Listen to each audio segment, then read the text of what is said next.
क्या आपको पता है एक ऐसे हवाई जहाज जो 37 साल बाद लौटा था।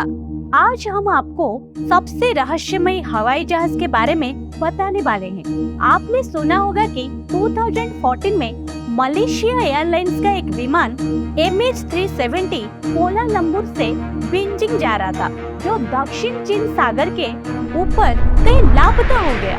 कई देशों के जबरदस्त खोजी अभियान के बाद भी मलेशिया एयरलाइंस के लापता विमान का पता नहीं लग सका। 39 मुसाफिर वाला वो विमान आखिर कैसे अचानक गायब हो गया, ये बात अब पहेली बन चुकी है। हो सकता है वो फ्लाइट किसी दूसरे टाइम जोन में चली गई हो, यानी किसी दूसरी दुनिया में।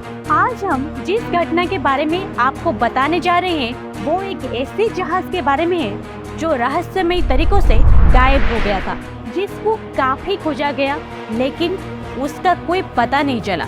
लेकिन वही जहाज कई साल बाद एक दिन अचानक एक एयरपोर्ट पर लैंड करता है और लोगों के लिए सवाल खड़े कर देता है। आखिर वो जहाज इतने सालों से कहाँ था और उसमें सवार यात्रियों का आखिर क्या हुआ? इस घटना को सुनकर आपको यकीन ना हो, लेकिन ये सच्ची घटना है जो वेनेजुएला के एयरपोर्ट पर घटी थी। ये बात सन 1992 की है, जब एक charter plane BC Coro Caracas Venezuela airport पर 57 यात्रियों के साथ लैंड करता है।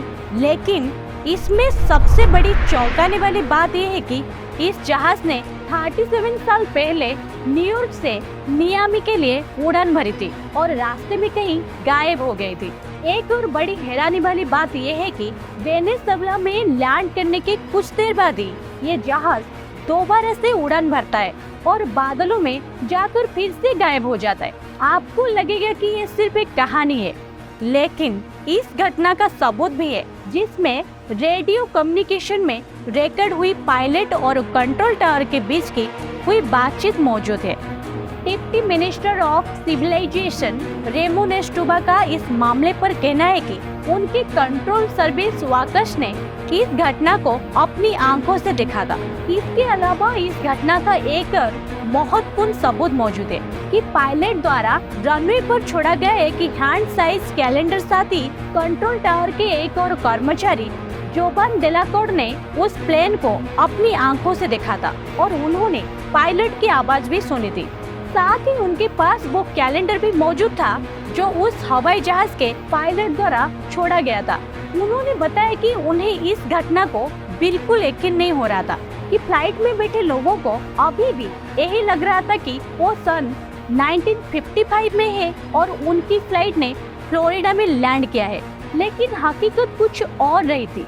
अभी तक ये समझ में नहीं आ रहा था कि वो लोग आखिर इतने साल से कहाँ थे। कंट्रोल टावर के मौजूद अन्य कर्मचारियों के मुताबिक उन्हें ये सब देखकर बहुत ही अजीब और अलौकिक लग रहा था। वो जो प्लेन देख रहे थे वो बहुत ही पुराना लग रहा था, साथ ही उनके रडार पर भी नहीं दिख रहा था। ये देखकर वो लोग बेहद ही आश्चर्यचकित थे। कोर्ट के मुताबिक जब उन्होंने जहाज के पायलट से उसका नाम पूछा तो पायलट ने उनसे पूछा, हम कहाँ हैं? उसकी आवाज में डर और परेशानी साफ झलक रही थी। पायलट ने जवाब दिया कि ये चार्टर प्लेन 914 है, जिसमें 4 पुरुष सहित 57 यात्री सवार हैं और ये फ्लाइट न्यूयॉर्क से मियामी के लिए जा रही है। पायलट की इतनी सी बात सुनकर पूरे कंट्रोल रूम में सन्नाटा छा गया, क्योंकि फ्लाइट 914 का डेस्टिनेशन पॉइंट मियामी अभी भी कार्कस वेनेजुएला एयरपोर्ट से 1800 किलोमीटर दूर था। तभी कंट्रोल रूम से पायलट को कहा गया ये कार्कस वेनेजुएला साउथ अमेरिका है और क्या ये किसी मुसीबत में है? लेकिन इसके बाद पायलट की तरफ से कोई रिप्लाई नहीं आया। जवाब न मिलने पर फ्लाइट को लैंड करने की परमिशन दे दी गई और इसके बाद जहाज सफलतापूर्वक एयरपोर्ट पर लैंड कर गया।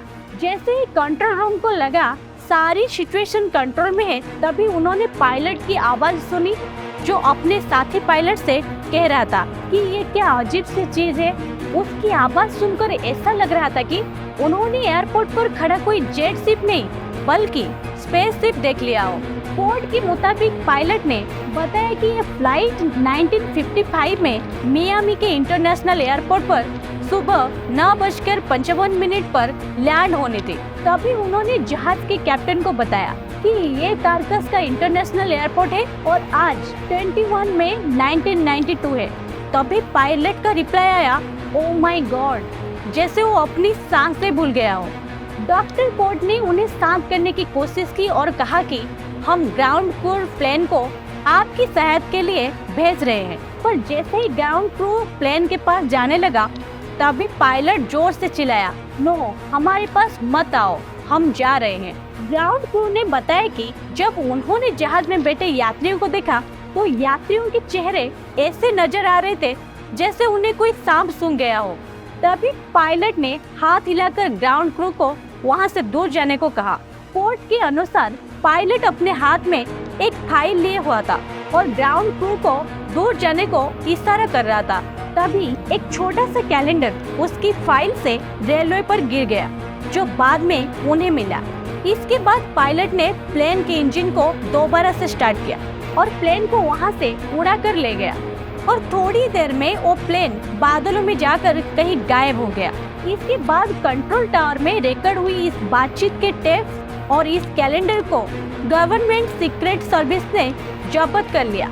इस रहस्यमय घटना के पीछे की वजह को आज तक कोई नहीं जान पाया, लेकिन लोगों को लगता है कि ये प्लेन टाइम टेबल करते हुए 1992 में आ गया। क्या ऐसा भी हो सकता है कि मलेशिया एयरलाइंस का विमान भी किसी दूसरे टाइम जोन में चले गया हो, क्योंकि उस विमान का भी आज तक कोई पता नहीं चल पाया।